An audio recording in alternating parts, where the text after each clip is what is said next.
we all take the trouble. So we'll just what we'll do is we'll just put the questions and ask you to do self-directed learning. Okay, so we'll ask you to do that self-directed learning, and very soon I'll do that. I'll stop the online classes for you all if the attendance is going to be so bad. If it is so bad, that is what I'm going to do. Okay, so today's class is the cardiovascular response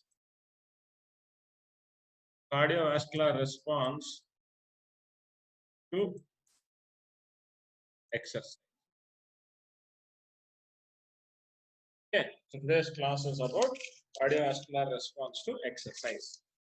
So we all know by now that exercise plays a very important role in keeping people healthy.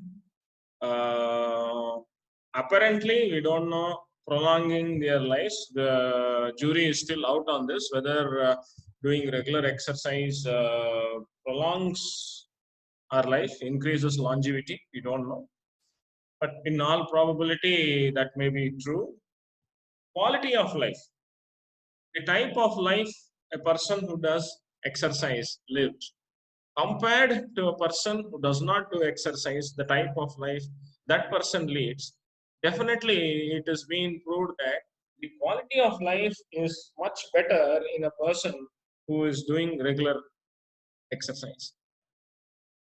So it is very important that we all understand, as physiologists or as future clinicians, what is the cardiovascular response to exercise. Okay. So when a person starts doing exercise, we see that there are two organ systems which are going to play a key role. Okay, two or three organ systems. Can you just take a guess as to what those organ systems could be? Anybody can tell me what are the organ systems? Huh? Respiratory system, cardiovascular system. Who told skeletal muscle here? It's correct. Who told that? Okay, skeletal muscle. And here, who told respiratory system and cardiovascular system? The second group.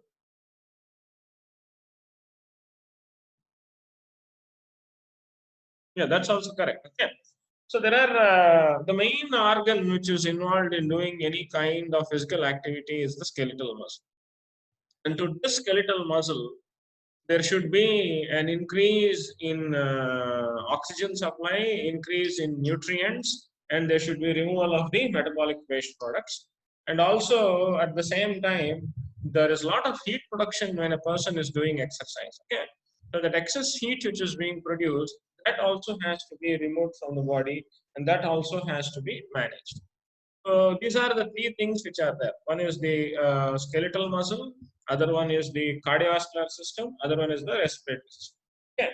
So the question, if at all it is asked at a postgraduate level and even at your level in the Viva, they will ask you, what is the cardiorespiratory changes, or what are the cardiorespiratory changes during exercise? Okay, because it is not one system alone which is responding here, is it not? But for the sake of convenience, we are going to read the respiratory changes separately and cardiovascular changes separately. But you must remember that these two changes are taking place at the same time. These two changes are taking place at the same time.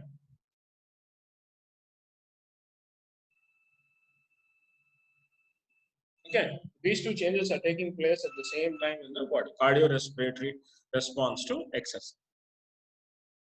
So let us first look at the, after some time I'm going to lock the meeting so that nobody can join and nobody can hack in. Okay, so I have locked the meeting on both sides. Anyway, okay, so now comes the actual discussion. So first we have to look at the skeletal muscle, right? So the skeletal muscle we can look at the skeletal muscle as a machine which converts dash energy into dash energy. Rendu dash lo. Mechanical Chemical energy into heat. Mechanical energy. Yeah, Yogita, I think Yogita told that here also somebody has answered. So muscle is a machine which is converting the chemical energy into mechanical energy. Okay. So it is using various chemicals like ATP, phosphoryl, creatinine, and all that, and that it is converting into the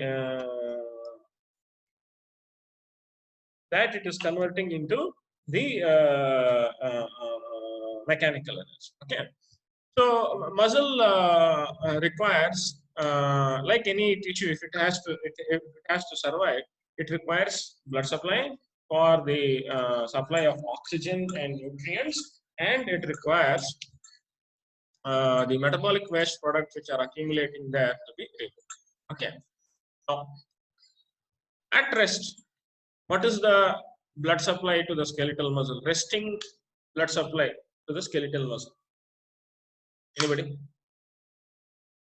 3 ml per minute to 4 ml. 3 to 4 ml per minute per 100 Yeah, grams very of good. tissue. Yeah, excellent, excellent. It is 2 to 4 ml per minute per 100 gram of tissue. Okay. So somebody can help me there. 2 to 4 ml per minute per 100 gram of tissue. Right? So, right, yeah, 2 to 4 ml per minute per 100 gram of tissue. This is very low. How much is it in the cardiac muscle at rest? 80 ml per minute per 100 grams. 80 ml per In minute per 100 cardiac grams. muscle, it is 80 ml. See the difference? 80 ml per minute per 100 gram of muscle tissue.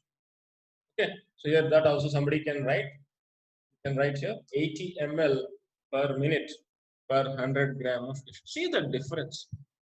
Okay, a lot of difference, is it not? So almost 20 to 30 to 35 times difference. 4 into 20 is around 80 ml. Okay. Now comes the most important point. In the skeletal muscle, this 2 to 4 ml per minute per 100 gram of tissue can increase 20-fold. There is a 20-fold increase, means it becomes anywhere from 40 to 80 ml per minute per 100 gram in exercising muscle. That much drastic increase is happening. So from a resting value of 2 to 4 ml per minute per 100 gram of tissue, suddenly there is a burst and there is an increase in the muscle blood flow almost 20 times. Means somewhere from 40 to 80 ml per minute per 100 gram of tissue, it is increasing. Now the next obvious question that has to be answered is, how is this happening? How is that there is a sudden drastic 20-fold increase in the muscle blood flow? So that has to be answered.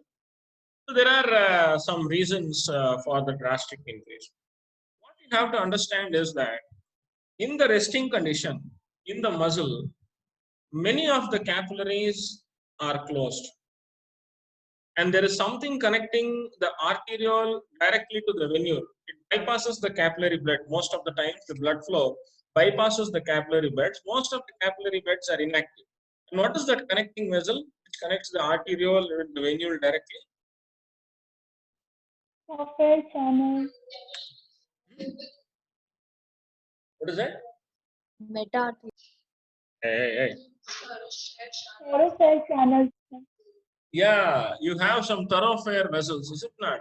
The thoroughfare vessels are the bypass vessels which connect the arterioles directly to the venules. Okay, so that is the one which bypasses this thing.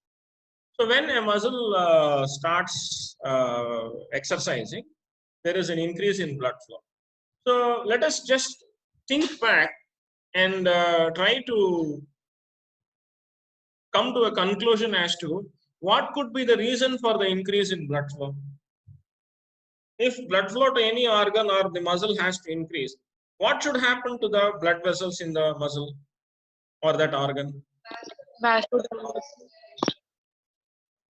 There should be vasodilatation. Okay. So the vasodilatation that is happening, that is the one which is responsible for the sudden increase, 20-fold increase in the blood flow.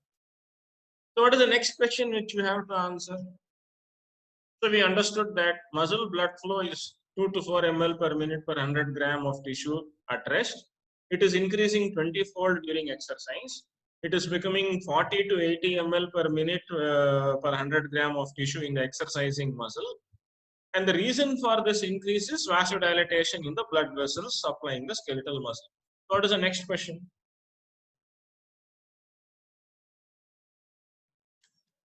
What is the next question? Which you have to ask ourselves. What is the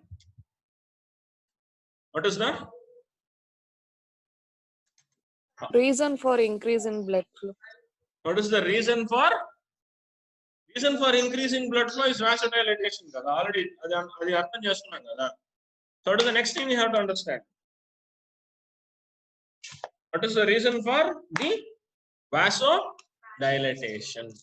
So if you have understood the discussion on cardiovascular regulatory mechanisms, you will tell me what is the reason for the vasodilatation in the muscle. Accumulation of metabolites. In the skeletal muscle. Sympathetic vasodilator system. No. The one, probably the most important factor or the most important reason for the vasodilatation is the accumulation of vasodilator metabolites. If you put it in order of priority, order of importance, which is the most important? First one, when you're listing out the reasons for the vasodilatation in the skeletal muscle, the first one you're going to write will be the accumulation of local vasodilator metabolites. I hope you're taking down this. Okay. So we saw the resting blood flow. We saw the blood flow during exercise. It is 20-fold. We understood that it is the vasodilatation which is causing the increase in blood flow to the skeletal muscle during exercise. And now we are looking at the reasons for the vasodilatation that is happening in the skeletal muscle during exercise. And when you want to list out the factors in order of priority, maybe the first one I feel you all should write is local accumulation of local vasodilator metabolites.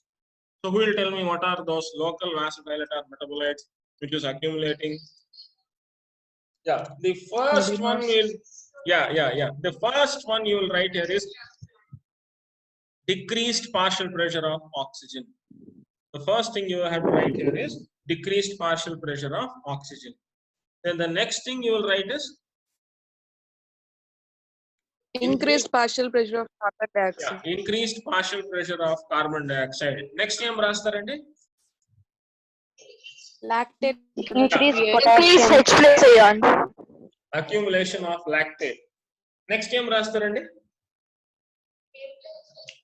Accumulation of potassium ions. That is supposed to be a very important factor, especially in muscle. Okay. So in a person who is having hypokalemia, and if that person tries to do exercise, muscle blood flow is not increasing, and also there is a chance that the muscle may disintegrate. Rhabdomyolysis may happen in a patient who is suffering from hypokalemia. Okay. So we are listing out the factors, local factors which are causing vasodilatation in skeletal muscle. we listed out increase in partial pressure of oxygen, decrease in partial pressure of oxygen, increased PCO2, increased potassium ions, accumulation of lactate. Anything else? H plus ions. Okay. Lactate ante ade kadamma. Adenosine. Yeah, adenosine may not be that important in the skeletal muscle. It is more important in Cardiac muscle. Yeah, adenosine is more important in cardiac muscle. Yeah. So one more thing, very simple thing you forgot. Decreased PO2 ante enti? Yeah, H plus ion. Lactate ante H plus ion e kada. Starts with T.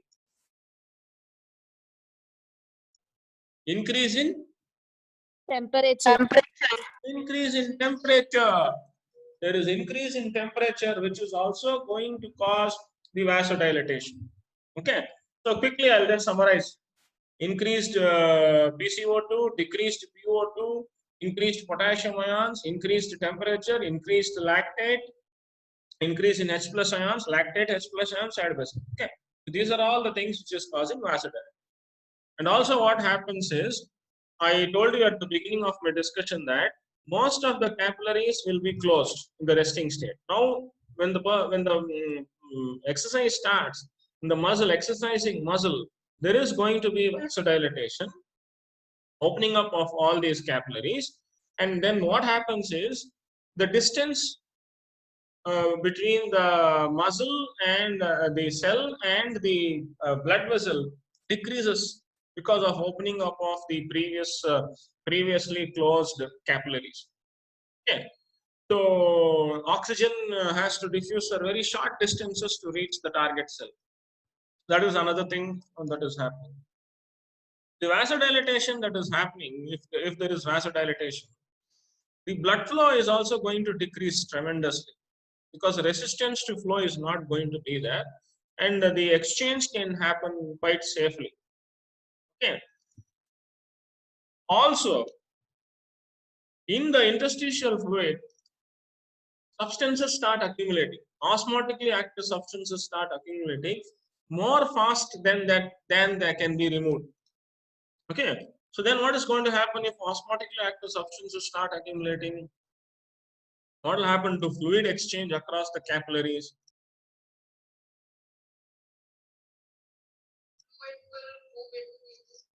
Yeah, fluid is going to start moving into the interstitial space. Okay, there is going to be a lot of fluid movement out of the capillaries into the interstitial space, and then that results in increased lymph formation. But fortunately, what happens is the lymphatic turnover also increases, and whatever excess fluid comes, it is very quickly carried away. So lymphatic turnover is also going to increase. The next factor which is important in causing vasodilatation in the skeletal muscle is, we have already seen, you all already also learned in your intermediate classes that there is something called as sympathetic vasodilator system in the skeletal muscle. There is a sympathetic vasoconstrictor system is there. We have sympathetic nerve fibers supplying the skeletal muscle, which releases norepinephrine. But there is another system which runs along with the sympathetic system, and instead of secreting the neurotransmitter norepinephrine, these nerve endings are secreting acetylcholine.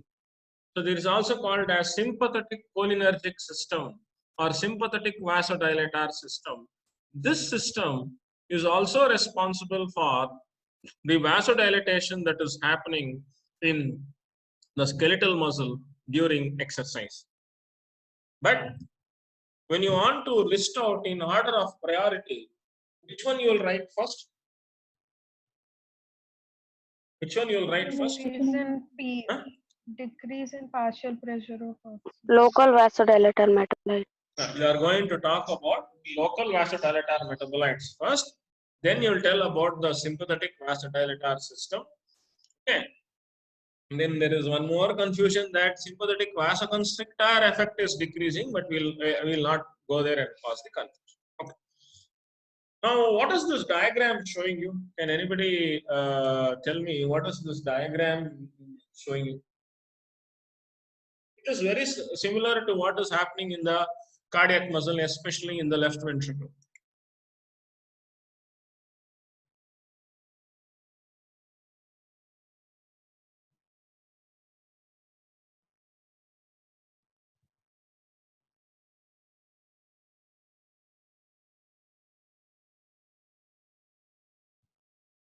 Can anybody explain this graph to me?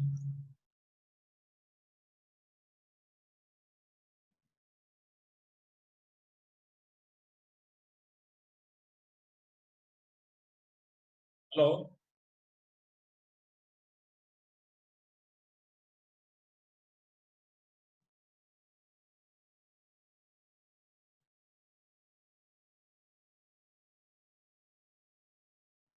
Can anybody explain this graph to me? It shows the blood flow in the calf muscle during rhythmic contraction. What is happening? Is the blood flow continuous, or what is happening in the blood flow? Hello? Yeah, blood flow is not constant or continuous. Blood flow is rising and falling. Why it is rising and falling, Bhargavi?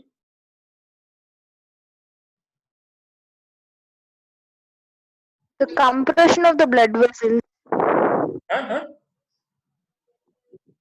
Compression of the blood vessels. See, when we do any activity, we are going to cause muscle is going to contract, relax, contract, relax, contract, relax. Is it not? When the muscle contracts, what happens to the blood vessels which are passing in the muscle? They get compressed. They get compressed. We don't say constricted. We say they get compressed. Constriction is what happens when there is contraction of. Constriction is what happens when there is contraction of Vascular smooth muscle. It is not contraction of the vascular smooth muscle. See, supposing this finger, this hand finger is the all muscle fibers, and this finger is this index finger is the blood vessel. So it is passing in between the muscle fibers. And when it contracts, when the muscle fibers are contracting, the blood vessels are compressed. When the tension in the muscle is 10% of the total tension, compression starts. When the tension in the muscle is 70% of the maximum tension that can be developed, blood vessels are completely occluded. Okay, so if you're not understood the numbers, don't bother. Just remember that muscle contracts, blood vessels are compressed, blood flow decreases. Muscle relaxes, blood vessels are not compressed. In addition, there is this accumulation of vasodilator metabolites, and there is a discharge from the sympathetic vasodilator system. All this put together will cause a lot of vasodilatation, and in between contractions, there is a tremendous increase in the blood flow. Where else you see this?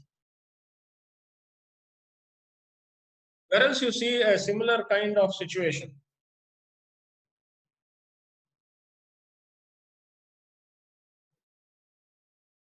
Coronary circulation is being Coronary circulation, sir. In which part of the heart you see this type? Basic blood flow antam kadandi. In the left ventricle, blood flow decreases during systole, increases during diastole. Is it not? During systole, when the heart is in the contraction phase, same thing is happening. Coronary blood vessels are compressed. Blood flow, especially to the left ventricle, is decreased.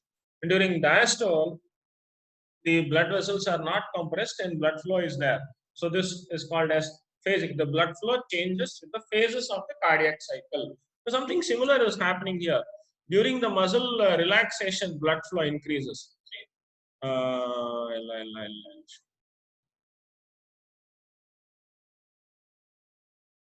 During the muscle relaxation, blood flow increases. And during the contraction, blood flow decreases. Same thing, right? So during contraction, it decreases, relaxation increases. Contraction decreases, relaxation it increases. Same thing is happening. Okay, so something similar to what is happening in the cardiac muscle. So it decreases during contraction, increases during relaxation. Decreases during contraction, increases decreasing. During contraction, it decreases because the blood vessels are compressed. During the relaxation phase, this is how the blood flow is taking place in the muscle. Please take down this diagram quickly.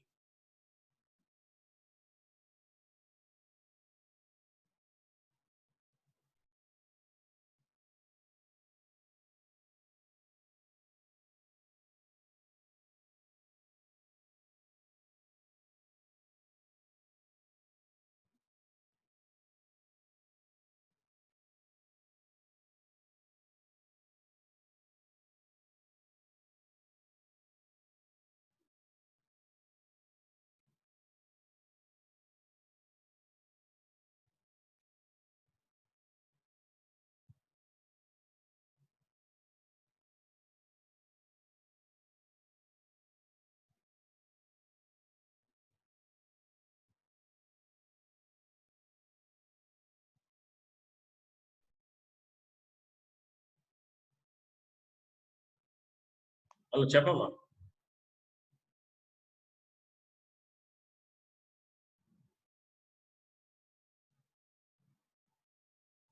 Unlock cheyamanta. Okay, I have unlocked. Enjoy.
Tell me once you finish.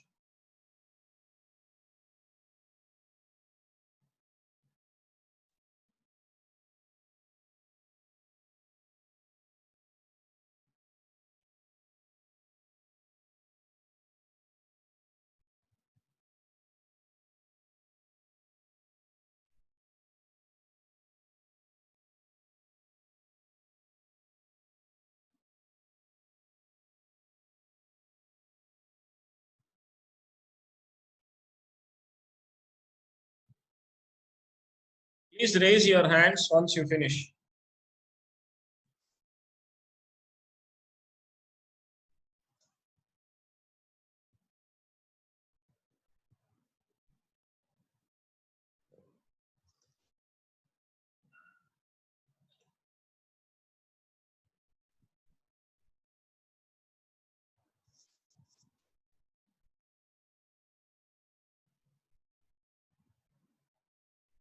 Yeah, the second group, some people have joined late. Can I change the slide? Yogita, can I change the slide? Sir, 1 second, sir. Yeah. Once you finish, Yogita, you tell me. Okay, I'll change. Okay, sir. Okay, sir.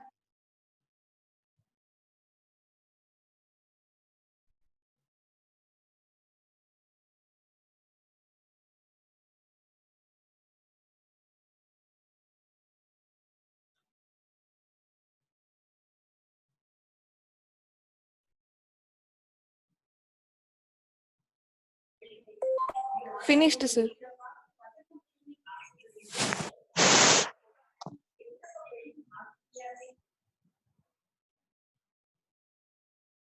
Okay.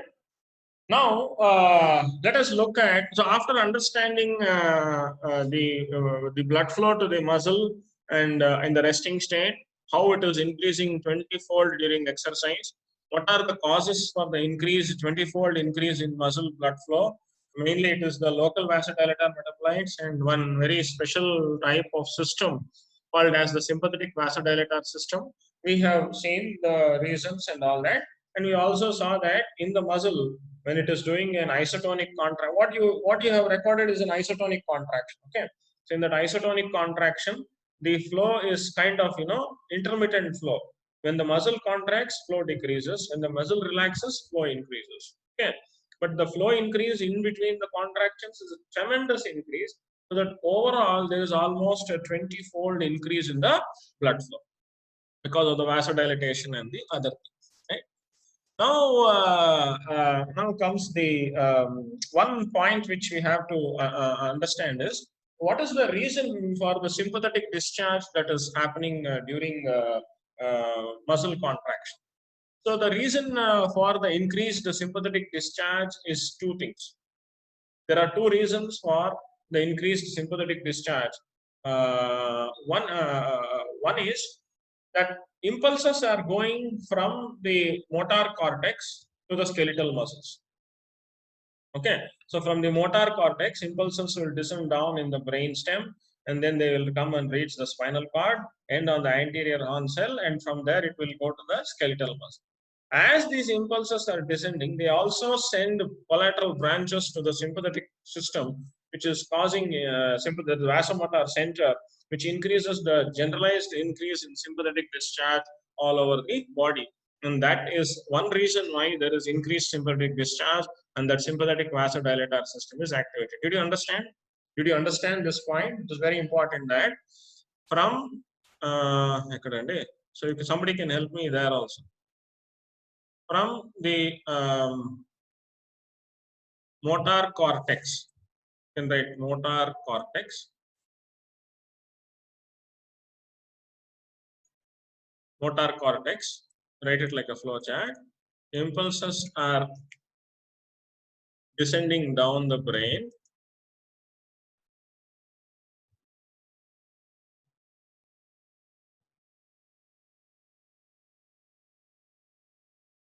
Impulses descending down the brain stem.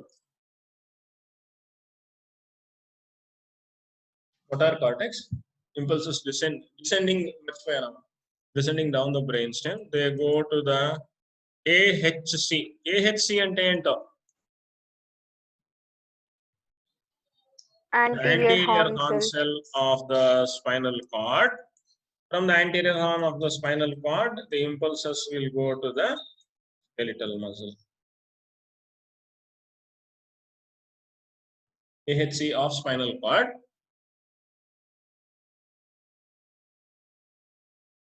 Impulses will go to, as these impulses are descending down in the brain stem, you can write one side branch there. From here, from brain stem, you can put a side branch and say impulses will go to the vasomotor center, stimulate it, and increase the generalized increase in the sympathetic discharge. Okay, from here there is impulses are going to the vasomotor center, and there is a increase in the sympathetic discharge. This is one reason for the increase in sympathetic discharge. Okay. The other reason for the increase in sympathetic discharge is muscle is giving impulses to the, sending impulses to the vasomotor center. In the muscle, we have some special type of receptors which will tell about the position of the muscle in space. What are those receptors called as? Proprioceptors. Yeah, very good. They are called as proprioceptors. Proprioceptors. Okay. So when the muscle is contracting, these proprioceptors are activated. Proprioceptors will send impulses to the vasomotor center, stimulate the vasomotor center, and increase the sympathetic discharge. So two reasons for the increase in sympathetic discharge.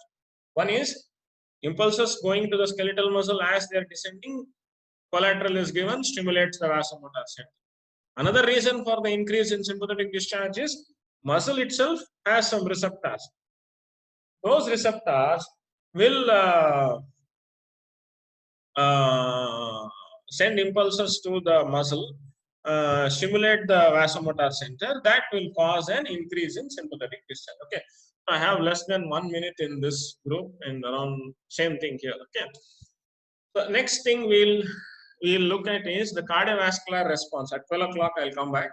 So cardiovascular response to exercise. Cardiovascular response to exercise depends on number of factors.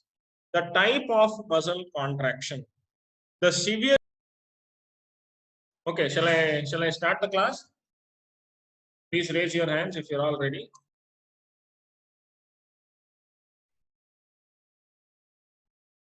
Okay. Okay, right. So we were talking about the cardiovascular response to exercise. Yeah.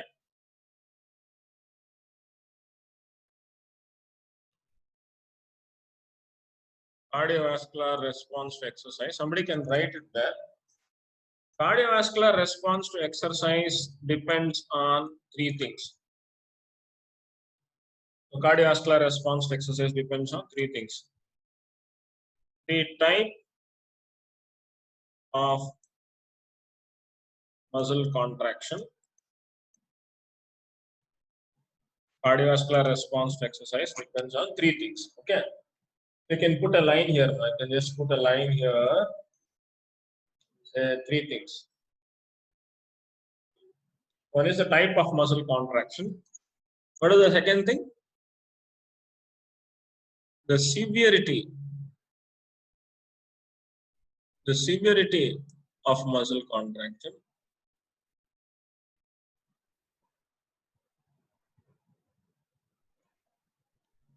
And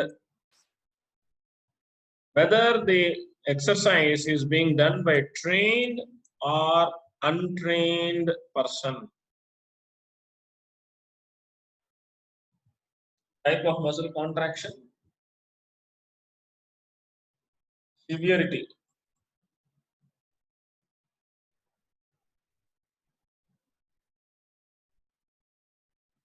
Severity of exercise.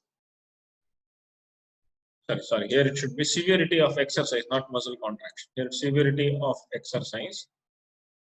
Yeah. So here it should be severity. So three things: type of muscle contraction, severity of exercise, and whether the exercise is being performed by a trained or an untrained person. Fair enough?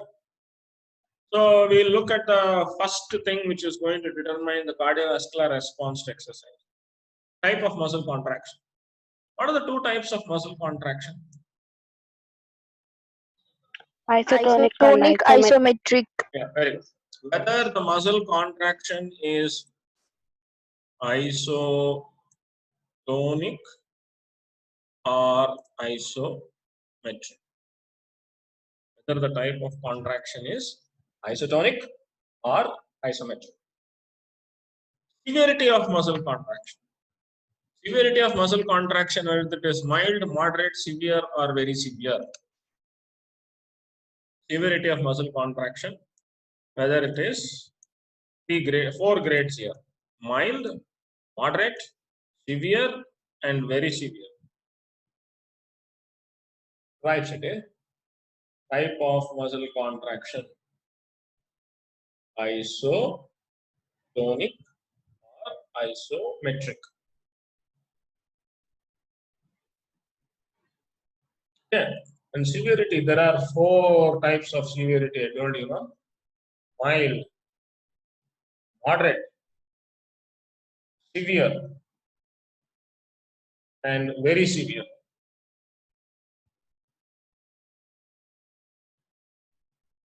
Mild, moderate, severe, and very severe.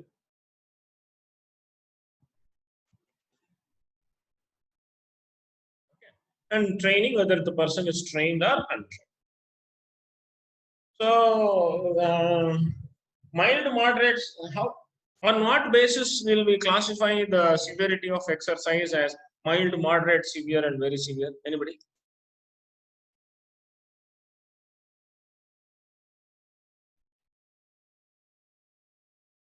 How to say the exercise which is being performed, whether it is mild, Tissue oxygen extraction.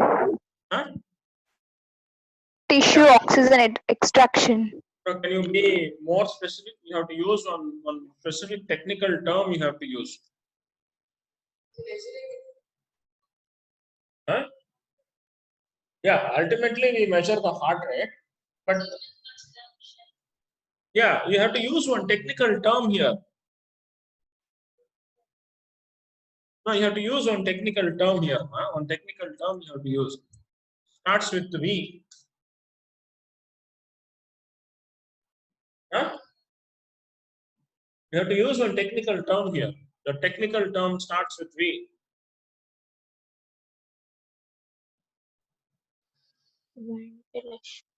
Huh? You're not out of this.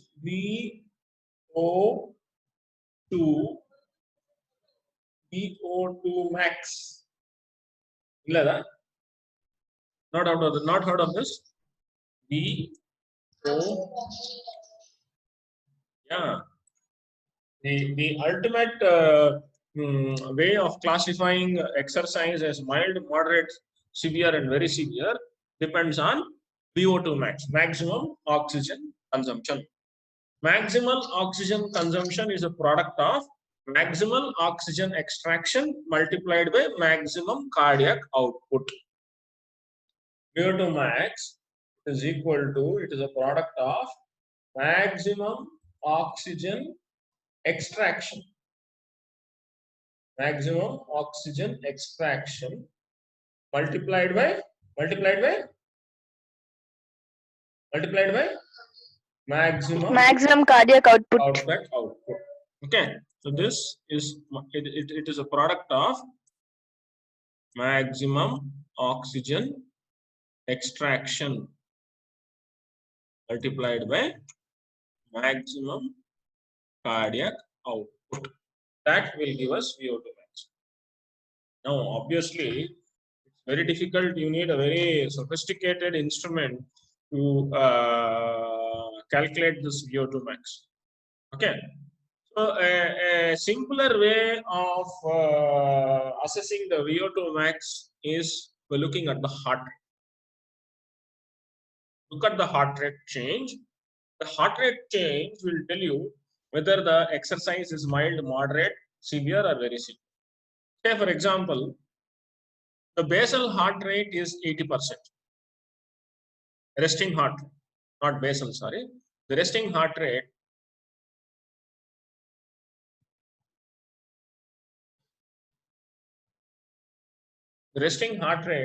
let us, who is that scribbling there? Please stop that scribbling.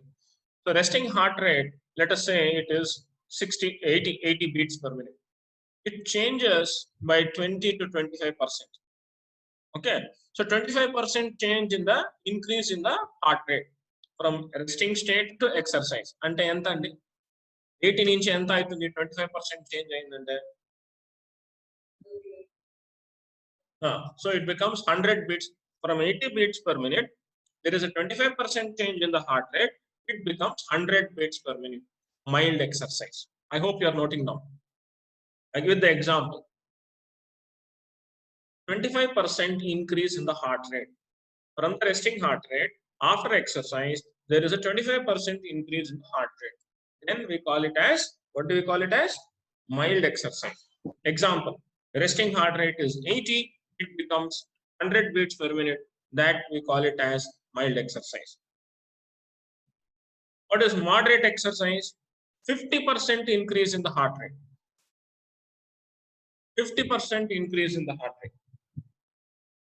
So again, you tell me how much it will be if it's 50% increase in the heart rate. Take, you tell, from resting of 80 beats, it becomes 120 beats. 120. Yeah, so then that is called as moderate exercise. Okay. 75 to 80% increase in the heart rate. 75 to 80% increase in the heart rate.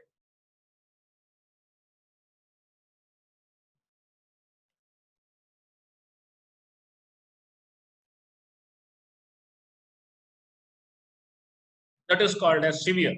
Ante enta around 140 to 145. 140 to 145 beats per minute from ET. It is becoming around 140 to 145 beats per minute. Then it is called as severe exercise. And heart rate doubling from resting rate to doubling, that is called as very severe exercise. So this is how we grade exercise as mild, moderate, severe, and very severe. It is based on the heart rate response. Actually, it should be based on the VO2 max. VO2 max is a product of maximum oxygen extraction and maximum oxygen extraction and maximum cardiac output. So that will, once you look at that, you will be able to tell whether it is mild, moderate, severe, or very severe. But because of lot of technical issues there and you need a lot of equipment to calculate VO2 max, what we do is we look at the heart rate response. It is an indirect but pretty accurate way of estimating the severity of exercise. So like I told you, if it is a 25% increase in the heart rate from the resting state, it is mild, 50% moderate, 75 to 80% severe, doubling 100% increase in the heart rate, it is called as very severe exercise. Okay. So hope this is clear, right? Now we look at the cardiovascular response to isometric exercise first. Okay, so cardiovascular response to which type of exercise? Isometric. So many times I see students getting confused with this word. ISO, what is the meaning of the term ISO? Same. Same. Metric? Metric? Length of the muscle. Length. So in isometric contraction, the length of the muscle is same. Anything else you want to add to this?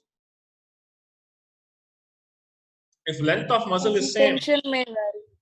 tension increases, tension changes. Anything else you want to add to this? Work done is 0. Very good. Supraja. Work done is 0. Work done is 0. There is no work done in isometric contraction.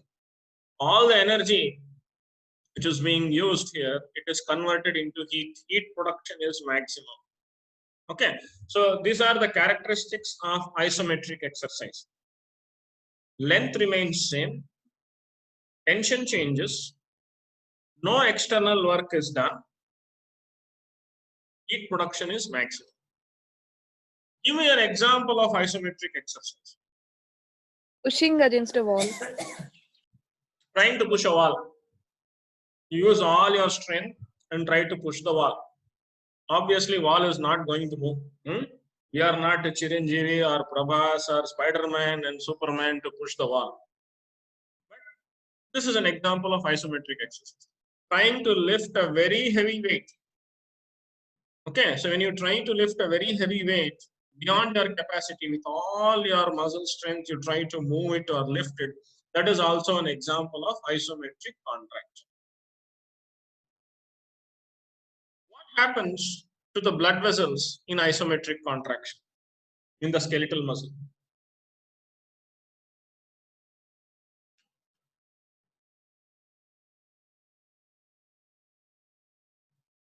If the muscle is going for a continuous contraction, what will happen to the blood vessels in the skeletal muscle? Hello? Huh? Blood vessels will relax. If the muscle is going for continuous contraction, the muscles are there in between the fibers. They will go for continuous relaxation or continuously they are compressed. Continuously compressed. Continuously they are compressed. Blood flow decreases. Supply of oxygen and nutrients will stop very quickly. Okay, so there is no oxygen and nutrient energy ledu, energy supply ledu, oxygen ledu, there is no energy and oxygen being supplied there. Cell can't, the muscle can't produce energy. Okay, so this exercise cannot be sustained for a long time. Isometric exercise, you cannot do it for a long time because the blood vessel, I hope you are noting down all this, the blood vessels are going to be compressed, the blood flow is going to decrease. And I told you at the beginning of the discussion that if the blood flow goes below, sorry, if the muscle tension is 10% of the maximum tension developed in the muscle, if it is 10% of the maximum, vessels are begin to compress. And at what percentage they are totally occluded? 70%. Yeah, when the tension developed is 70% of the maximum tension, the blood vessels are going to be completely occluded. Okay, so blood flow is going to stop. So that is one thing which is going to prevent muscle contraction from going on for a longer time. Now, what about the cardiovascular changes? The cardiovascular changes is, first is we have to look at what happens to the heart rate. Okay, so heart rate increases in isometric contraction. The heart rate is going to increase. So what is the next obvious question I'm going to ask you?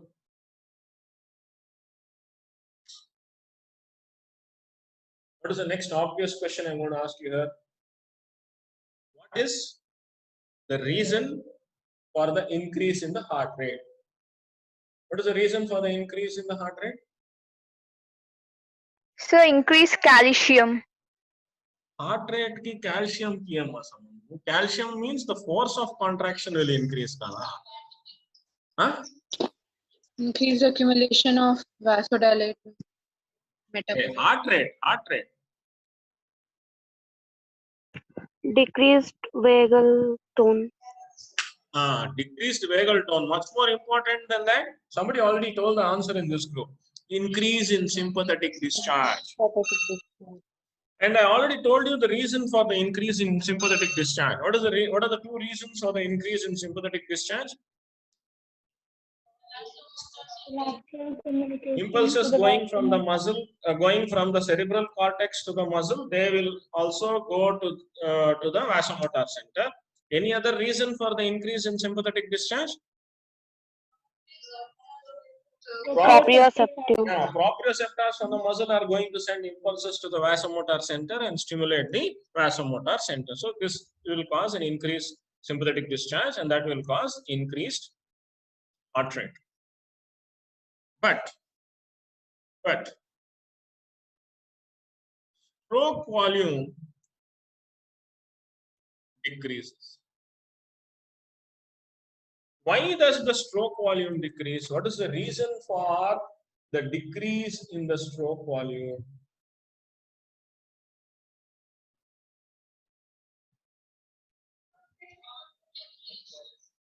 Huh?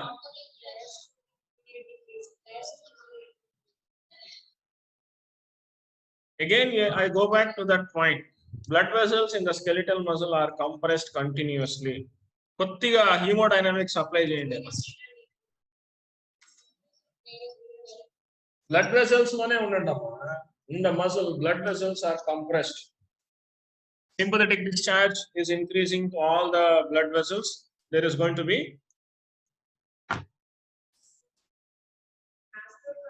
vasoconstriction. Blood vessels in the skeletal muscle are also compressed. There is going to be vasoconstriction. So what is going to happen? Peripheral resistance will increase. If malla venous return ki veltaru kada. If there is vasoconstriction, what is going to happen? Ruhi, you said something. Peripheral resistance will increase. There is a tremendous increase in the peripheral resistance. What is the other name for peripheral resistance? Afterload. Afterload. Peripheral resistance is also called as afterload. So if the afterload increases, the stroke volume, obviously it is going to decrease. Kada? Okay, so that point you should understand here, that heart rate increases, but in isometric contraction, stroke volume decreases. The reason for the decrease in the stroke volume is that there is an increase in the total. This is because of increase in the total peripheral resistance. TPR is going to increase. TPR ante that is going to cause a tremendous increase in the afterload. Afterload is going to increase. Okay. At this point, you have to understand. Isometric contraction cannot be sustained for a very long time. Why the isometric contraction cannot be sustained for a very long time? Because blood vessels are constricted, blood supply to the skeletal muscle is decreased continuously. Unlike in isotonic where it is contraction, relaxation there. You get in between contractions, flow is increasing. When the muscle is contracting, flow is decreasing, but it is compensating. But here, it's continuous contraction. Trying to lift a weight, all the muscles are contracted there. Blood vessels are compressed. The total peripheral resistance is going to increase. Heart rate increases, stroke volume decreases. Both systolic and diastolic blood pressure are going to increase. In isometric contraction, both systolic and diastolic blood pressure are going to increase. That is the reason why, because this afterload is increasing, that is the reason why patients with heart problems are advised not to lift heavy weights. You have heard anybody? The doctor told me not to lift very heavy weight. You would have told people with back problems, because their slip disc can happen. People who are having cardiovascular problems, who have myocardial ischemia or hypertension, or who have had a myocardial infarction, just go back and see what is the advice given to them. At least for 3-4 months, they will be asked not to lift heavy weights. Even the bucket in the bathroom, they are asked not to lift it. Because isometric contraction will be there initially in any type of contraction, then it will be converted into isotonic. When the isometric contraction is there, the afterload increases. That will put a lot of strain on the heart. Already the heart disease can cause problem. Understood this concept? Do you understand this concept? Shall I move on to isotonic exercise? Yes, sir. Raise your hands. Raise your hands if you understood this concept. So to summarize, in isometric exercise, heart rate increases, stroke volume decreases, afterload increases because total peripheral resistance, there is a lot of increase in the TPR because of vessels being constricted and sympathetic vasoconstriction. Both systolic and diastolic blood pressure are increasing. This type of contraction cannot be sustained for a long time. Okay, so isotonic contract. Again, iso means same. Tonic means tone or tension in the muscle. So in this type of contraction, in isotonic contraction, it is exactly opposite to isometric. Tone or tension remains same. Length of the muscle changes. That is the first point you have to write. Tone of the muscle remains same. Tone or tension in the muscle remains same. Okay. Length of the muscle changes. Length of the muscle changes. Then what is the other difference here compared to isometric contraction? Huh? External work is done. External work is done. Heat production is minimal or moderate. Whereas in isometric contraction, heat production was very much, lot of heat, because all the energy there is converted into it, no external work at all. So these are the 4 points you have to write for isotonic contraction. Tone or tension is same, length changes, external work is done, heat production is moderate, mild to moderate. Okay. So when we ask you in the university exam, when you are asked this question, what is the cardiovascular response to exercise? If it is asked for 15 marks, you have to write everything from muscle blood supply, and then cardiovascular response depends on these 3 parameters, whether it is isotonic or isometric. You will tell isometric always.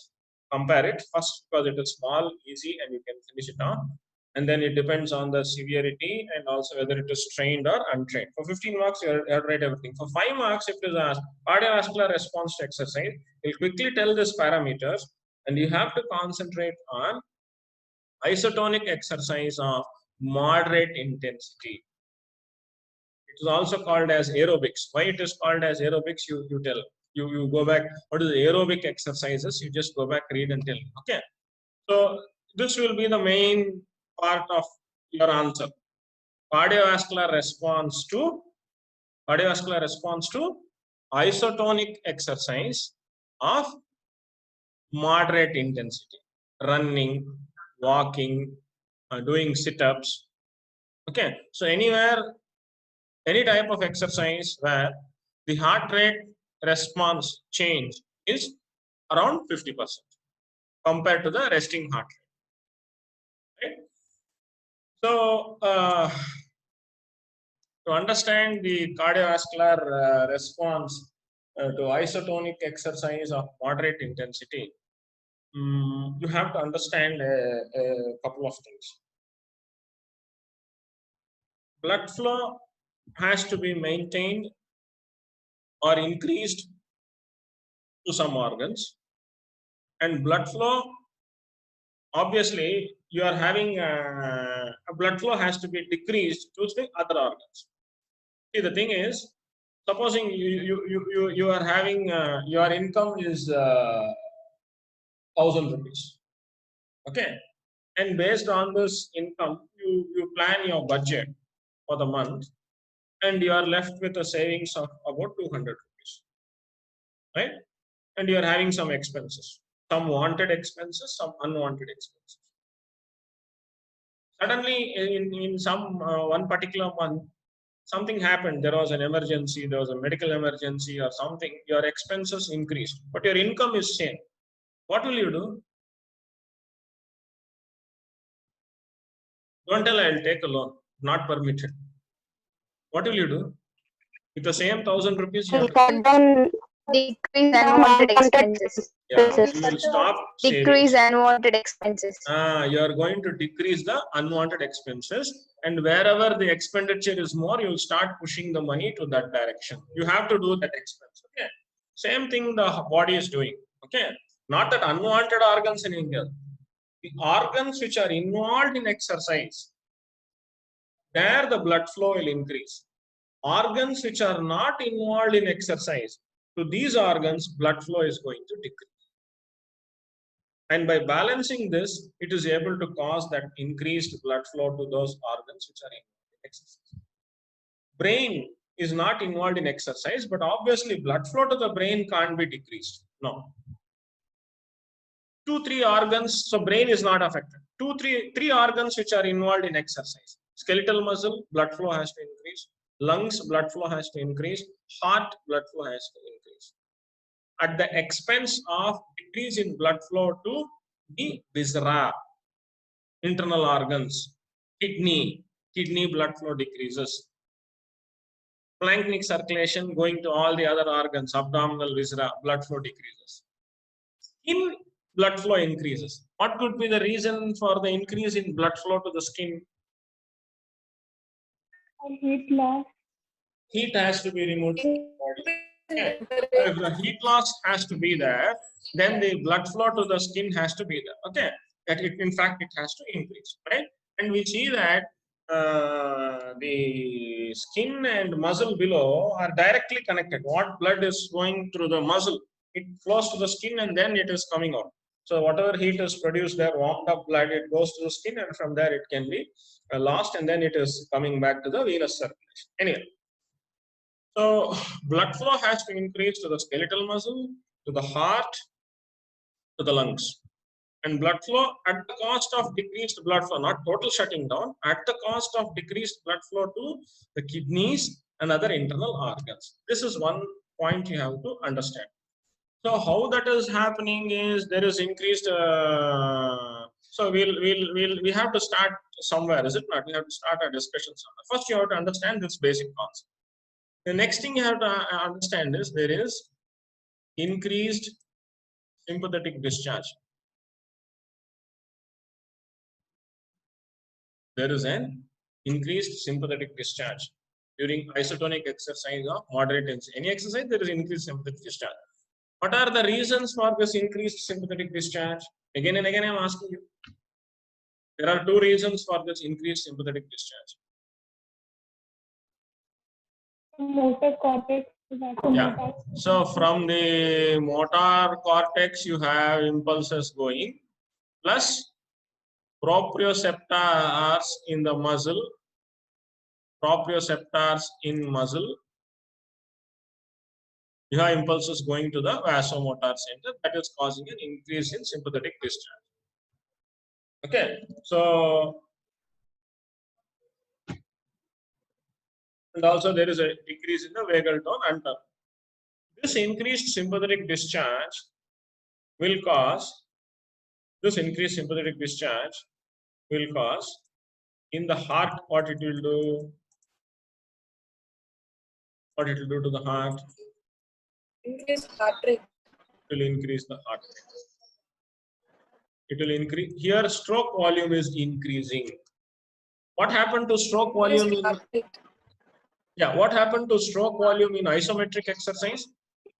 What happened to? Decrease. Decrease.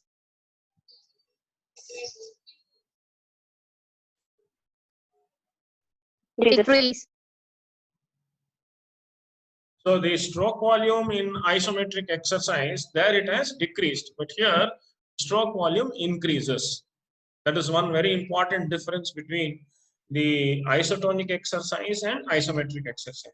Heart rate is increasing in both. Stroke volume increases in isotonic exercise, whereas stroke volume decreases in isometric exercise. Why stroke volume decreased in isometric exercise? Increase in peripheral resistance. Increase in peripheral resistance, which caused increase, which is increase in the afterload. So here, what could be the reason? There is no increase in the total peripheral resistance. There is no increase in the total peripheral resistance. Total peripheral resistance remains the same, or total peripheral resistance is decreasing in isotonic exercise. Okay, so total peripheral resistance is remaining same or it is decreasing in isotonic exercise. Why? Why is it remaining same? Why is it not changing?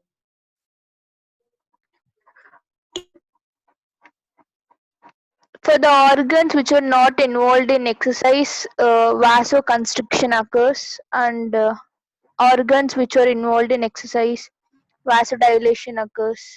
Very good. So we have two sets of organs, is it not? Organs which are involved in exercise, there is vasodilatation. Organs which are not involved in exercise, there is vasoconstriction. Okay, so I'll draw one of my favorite thing. So I'll draw a balance like this. I'll draw a balance, and what I'll write here: organs involved in exercise. Organs not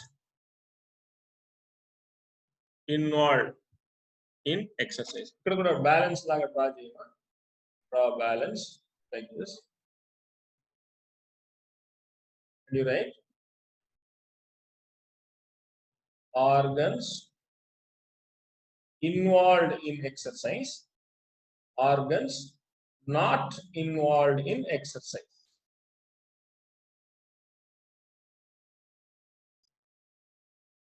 Organs not involved in exercise. Okay, so you have two sets of organs. The organs involved in exercise are skeletal muscle, heart, skin, lungs. There is vasodilatation. Organs not involved in exercise, kidneys and other other abdominal organs, splanchnic circulation, vasoconstriction. So the balance between vasodilatation and vasoconstriction will determine the total peripheral resistance.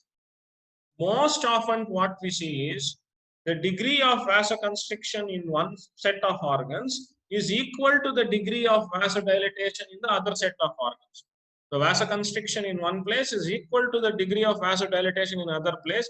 So what will happen to the total peripheral resistance? It will change or it will not change? Constant.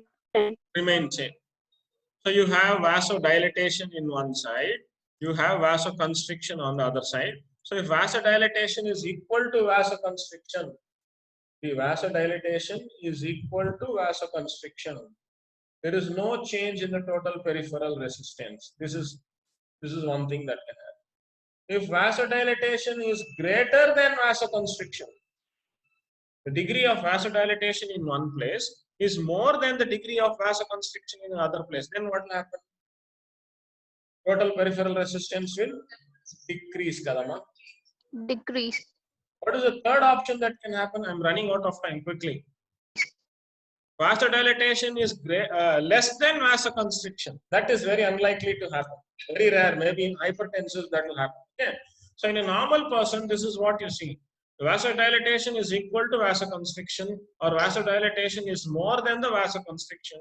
That causes the total peripheral resistance to remain same or decrease. That is why the stroke volume is increasing.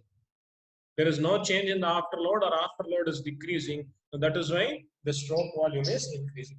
I think I'll stop here. I thought I'll finish, but somehow it went on for 2 sessions and another minute remaining. I'll post these diagrams in the PDF file. Please take down another.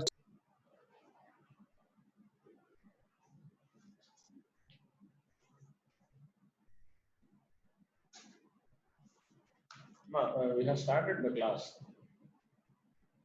No, online. వినిపించిందా నేను చెప్పింది start చేసేదా ఏమి వినిపించలేదా మీకు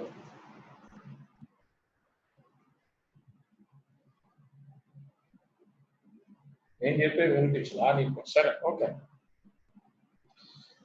okay so in the last class we have started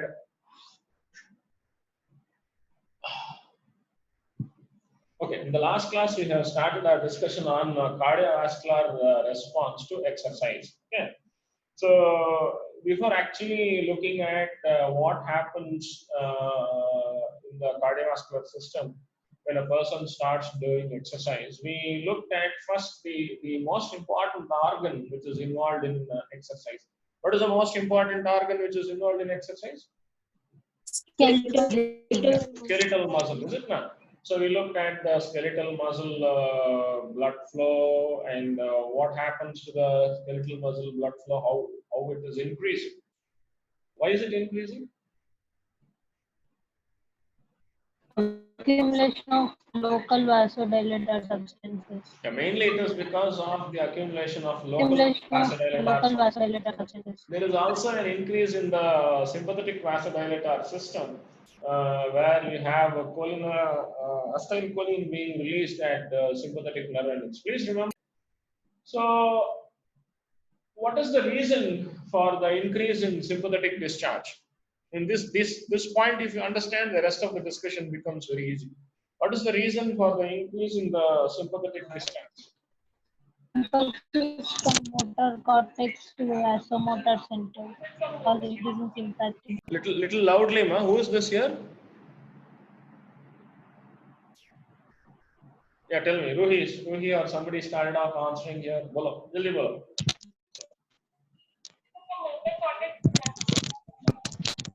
Yeah, so when the impulses are going from the vasomotor center from the motor cortex to the skeletal muscle, some impulses are going to the vasomotor center and stimulating the sympathetic discharge. Then any other reason for the increase in the Proprioceptors also send impulses to the vasomotor center. So we have proprioceptors from the muscle. Can you name the proprioceptors?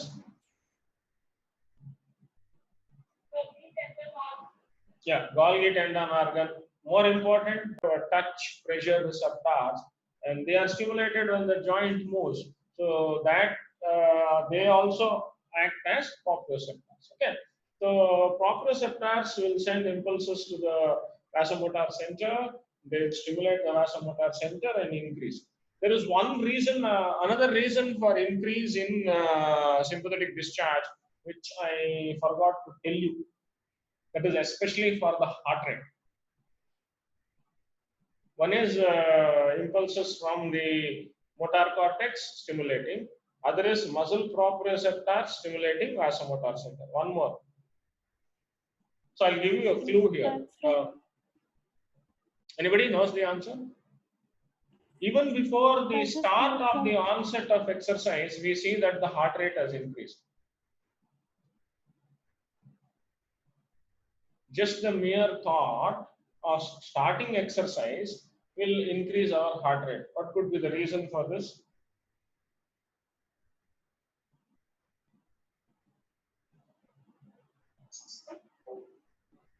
Same thoughts.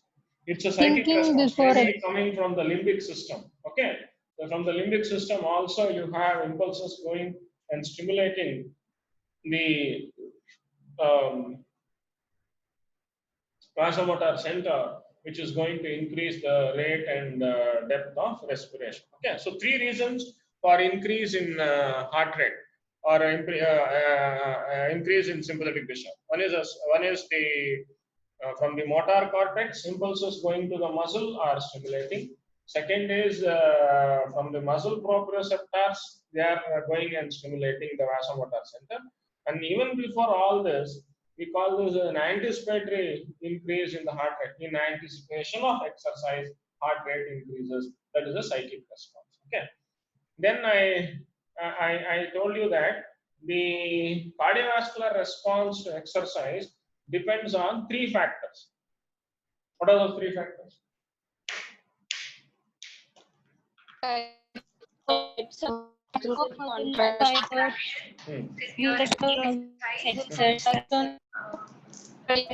Trained and untrained. Trained and untrained. Okay. So there are three factors. Mild, if it is by 50% change, it is moderate. If it is 75 to 80%, it is severe exercise. If there is 100% increase in the heart rate, then we call it as very severe exercise. And the third factor is whether it is a trained person who is doing the exercise or whether it is an untrained person who is doing the exercise. So we looked at the changes that take place in isometric exercise. In isometric exercise, sympathetic discharge increases. That is going to increase the heart rate. Okay. Even the psychic response is there. Muscle is contracting. Length remains the same. Tension changes. Tension changes so much that the muscle blood vessels are compressed. So because of that compression, there is going to be a tremendous increase in the total peripheral resistance. The afterload increases. So what is the net effect of the increase in the afterload?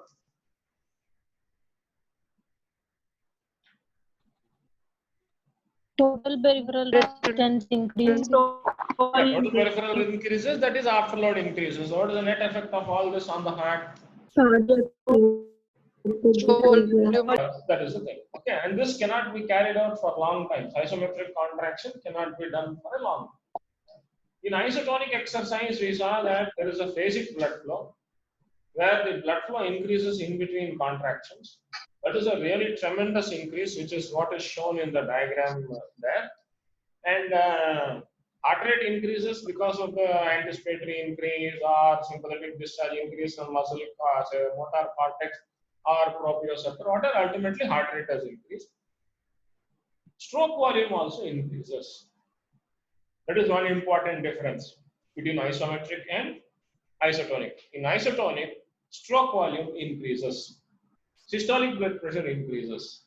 Diastolic blood pressure remains the same or it will decrease. So what determines the diastolic blood pressure? Peripheral resistance. What determines the total peripheral resistance? The radius of the arterioles. So why is it not changing? Why is the total peripheral resistance not changing? This is because in some organs you have vasoconstriction. In other organs you have vasodilatation. The organs which are involved in exercise, there is vasodilatation. That is the which organs you have vasodilatation? Skeletal muscle. Heart. In lungs. Yeah, skeletal muscle and heart and lungs, you have vasodilatation. In other organs like kidney and splanchnic circulation, you have vasoconstriction. So the balance between these two places, In one place you have vasoconstriction. In one place you have vasoconstriction. In the other place you have vasodilatation. That will determine. See, you have a balance like this. Okay. So in one place you have vasoconstriction. In the other place you have vasodilatation. So if the vasoconstriction and vasodilatation are same, vasoconstriction in the kidney and splanchnic circulation is same as the vasodilatation there, degree. No change in peripheral resistance, diastolic blood pressure will remain same. But if the vasodilatation, vasoconstriction is less than, the vasoconstriction is less than the vasodilatation, then what will happen?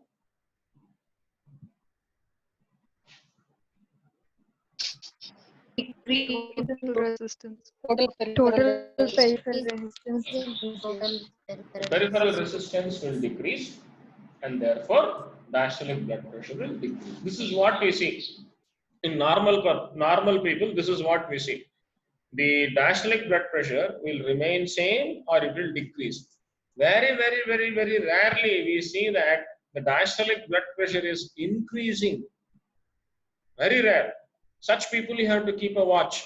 In future, they may also develop hypertension. They may be potential candidates to develop hypertension. Okay. So you understood till this point? The systolic blood pressure increases, stroke volume and heart rate both are increasing, whereas in isometric, heart rate is increasing, stroke volume does not change. Diastolic blood pressure remains the same or decreases in isotonic exercise, whereas in isometric, diastolic blood pressure is increasing because there is a tremendous increase in the total peripheral resistance. Okay. Then pulse pressure, we see that the pulse pressure is going to widen, right? So it is going to increase. What is pulse pressure?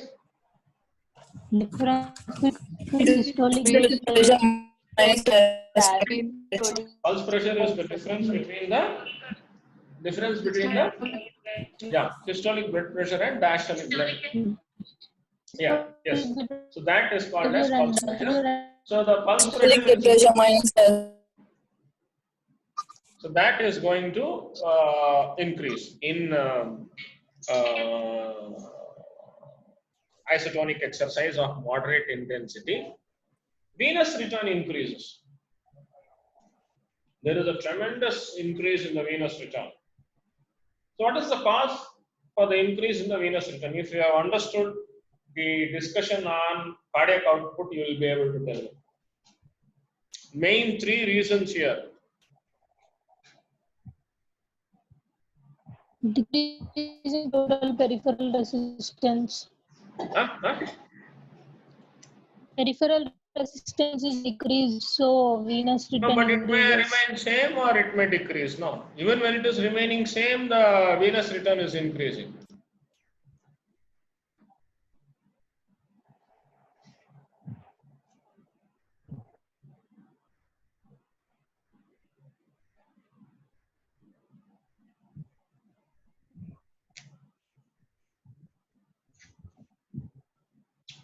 What are the factors which influence venous return? I told you, most of the things are interrelated in cardiovascular system.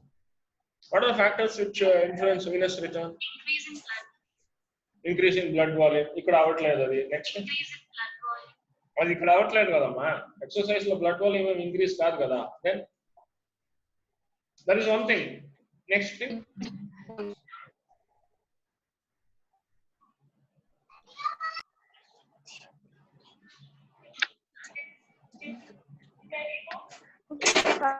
Cardiac output.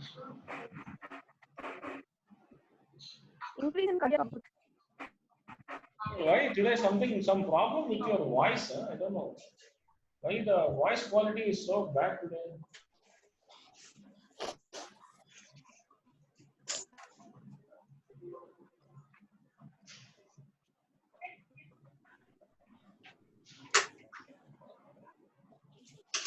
Any other answers? Huh?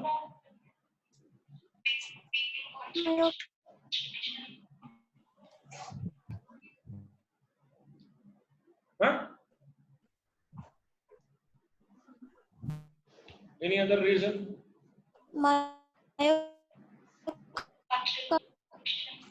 నేను చెప్పేస్తాను. I don't know, there is some problem with the audio quality today.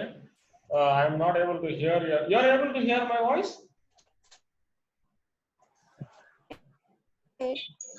Okay. So what are the pumps which are there?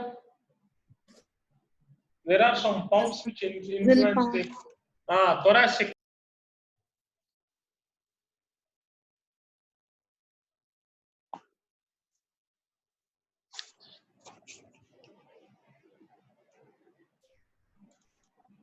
See, during exercise, the respiratory rate increases, is it not?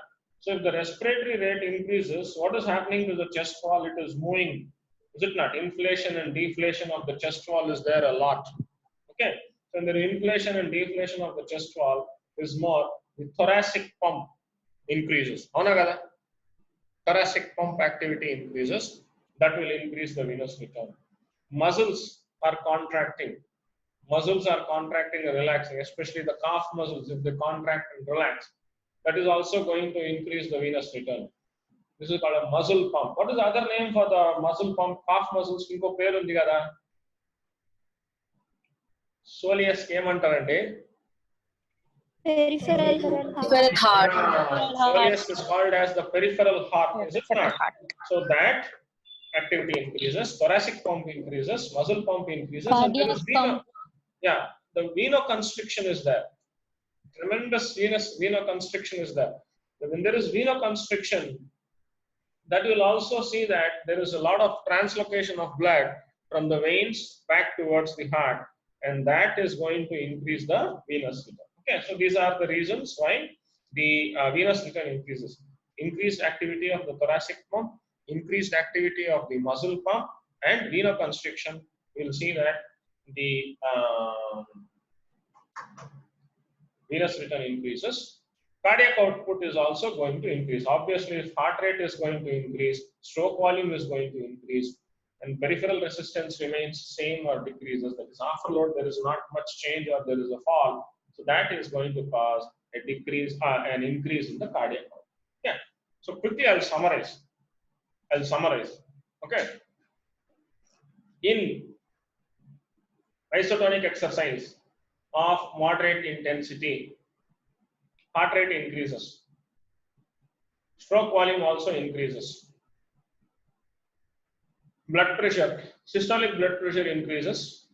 Diastolic blood pressure remains the same or falls. Most often, this is what is going to happen.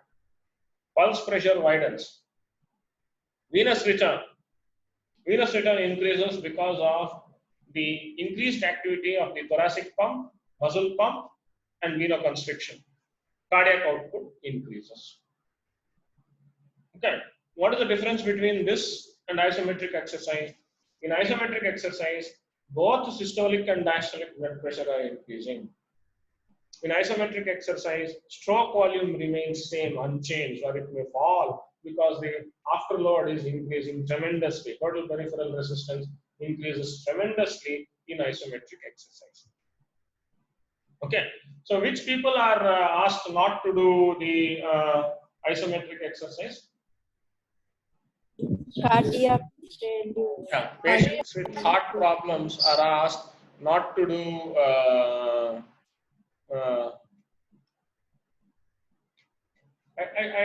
I felt this was a very good slide.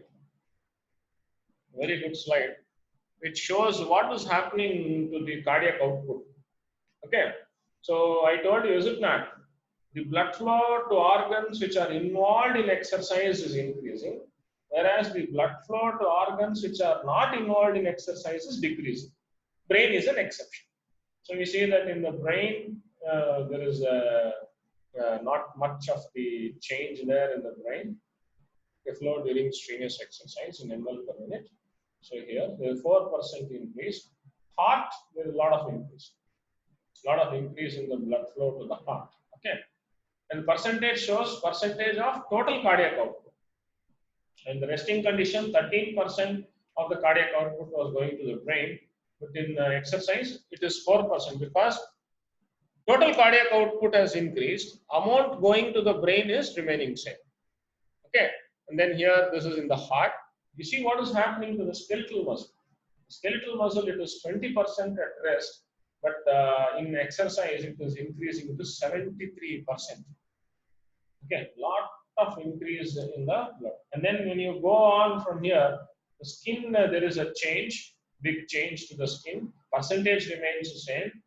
Abdominal organs, kidney, others, it is tremendous decrease. See, kidneys, which was 950, it is becoming 600. 20% of cardiac output, it is going to 3%. Abdominal organs, which was 24% and 1200 ml, it is becoming 3%. Other organs, which was 10%, that is 525 ml. Even though the change is not much, there is a fall from 525 ml to 400 ml. The change is, percentage change is great. From 10%, it is going to 2%. And the total is from 5000 ml here it is around 17,500 ml. Tremendous increase. Tremendous increase. It is, you have taken down this diagram, is it that? Yes, sir. Huh? Yes, sir. This diagram, is it not? Okay. Now, Yes, the next thing we have to understand is what is happening to the heat. How is heat being managed? A lot of heat production in exercise. Okay. So, what happens is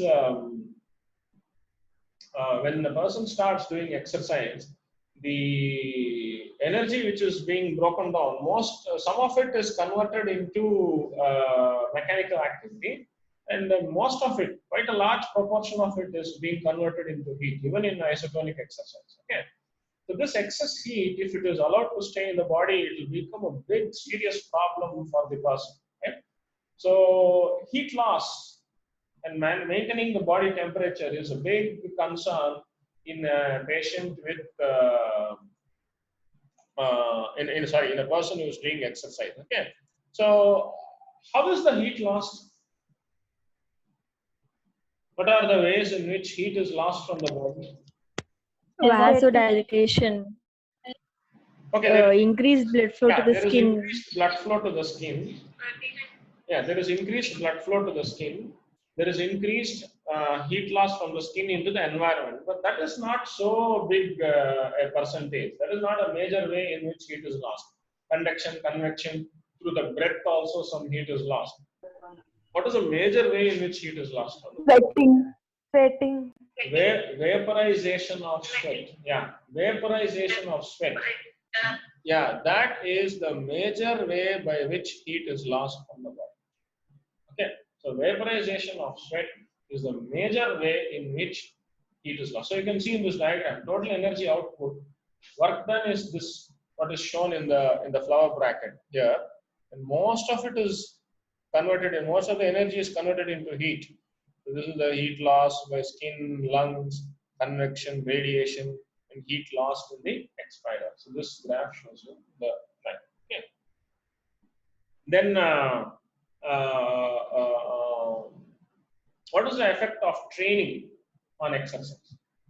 So both at rest and during exercise, if you compare a trained person with an untrained person, both at rest and during exercise, if you compare a trained person, means one who is doing regular exercise, and one who is not doing regular exercise, you compare these two people's heart, you see that the stroke volume in the trained person is more at rest and also during exercise.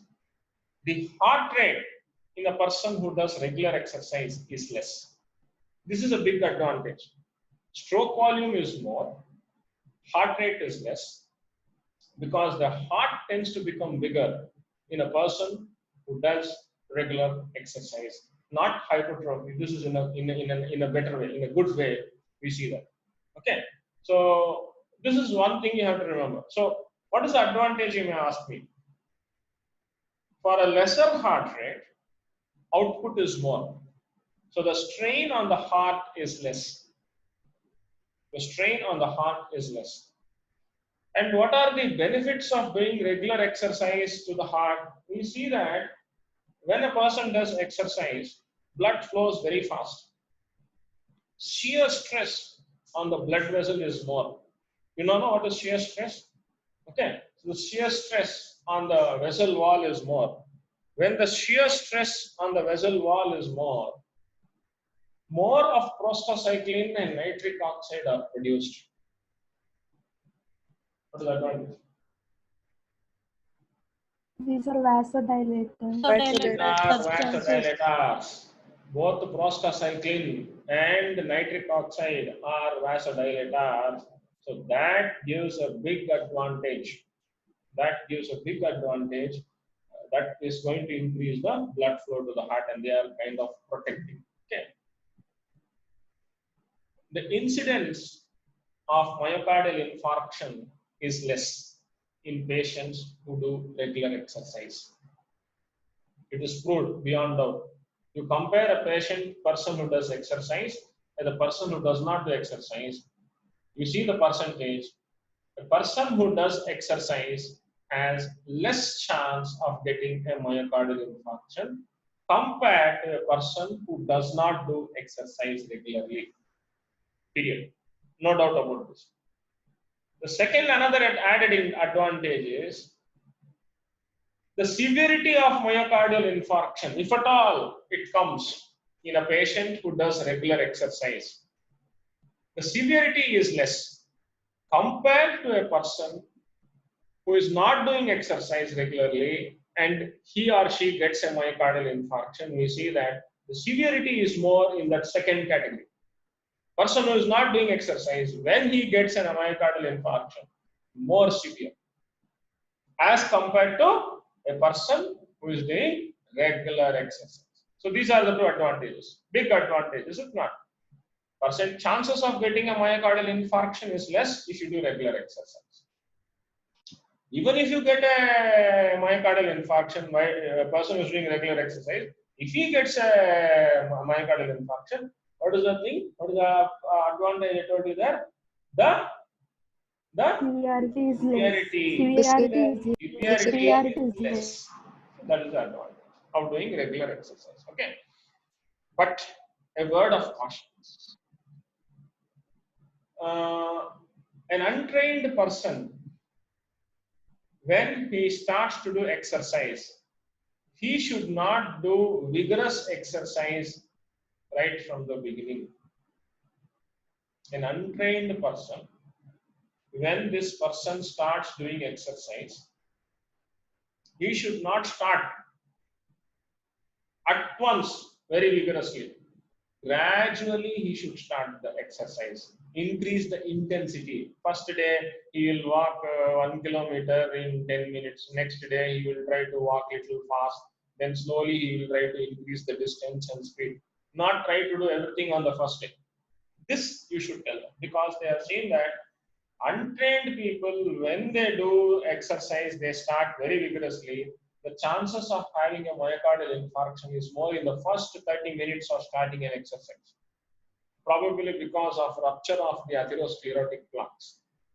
Okay, this one caution you should have. Somebody wants to do exercise, you tell them, okay, do exercise, but don't try to do everything in the first day.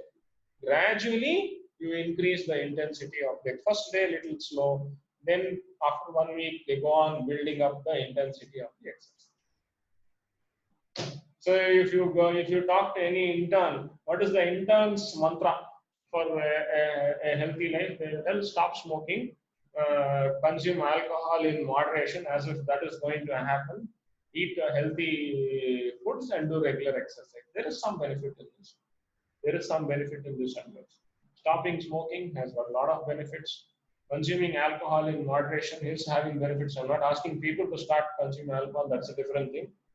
The problem is people don't stop in moderation. They tend to cross their limits. So we can remove alcohol from the discussion. Having a balanced diet, obviously we all know the benefits.